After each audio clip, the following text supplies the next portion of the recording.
कभी कभी हमें जीवन में अकेले लड़ने की आवश्यकता होती है। यह कहानी एक ऐसे लड़के की है जो अपने लक्ष्य की ओर आगे बढ़ने के लिए अपने अकेलापन को एक सुनहरा अवसर बनाता है। एक समय की बात है, एक छोटे से गांव में एक लड़का रहता था। वह बहुत सपने देखता था और अपने लक्ष्यों की प्राप्ति के लिए प्रयास करने का निरंतर जुनून रखता था। परंतु उसके पास ना कोई साथी था और ना ही कोई गाइड करने वाला। उसके परिवार में भी उसके सपनों को समझने वाला कोई नहीं था। इसलिए उसे लगता था कि वह अकेलेपन की जंजीरों में बंद है और उसके सपने हमेशा अधूरे रहेंगे।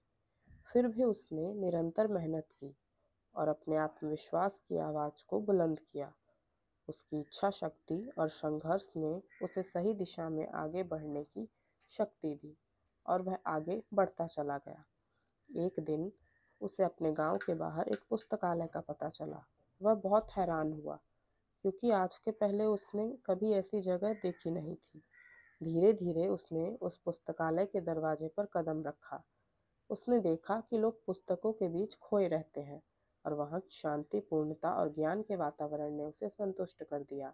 अपने उत्कृष्टता को पहचानते हुए उसने निर्णय लिया कि वह पुस्तकालय में समय बिताएगा।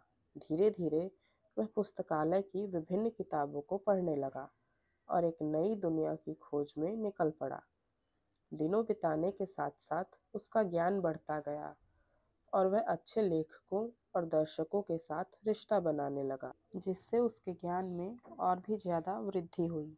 इसी के साथ उसने लिखने का भी मन बना लिया।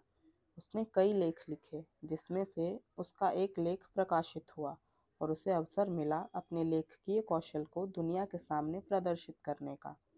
वह लड़का जिसने कभी अकेलापन को एक रुकावट समझा था, अब एक प्रेरणादायक उदाहरण बन गया।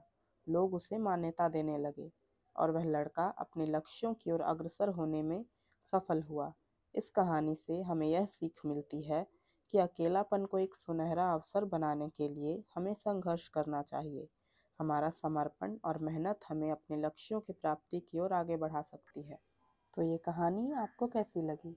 अगर अच्छी लगी तो प्लीज़ लाइक करिए और ऐसी ही और कहानियों के लिए हमारे चैनल को सब्सक्राइब कीजिए। धन्यवाद।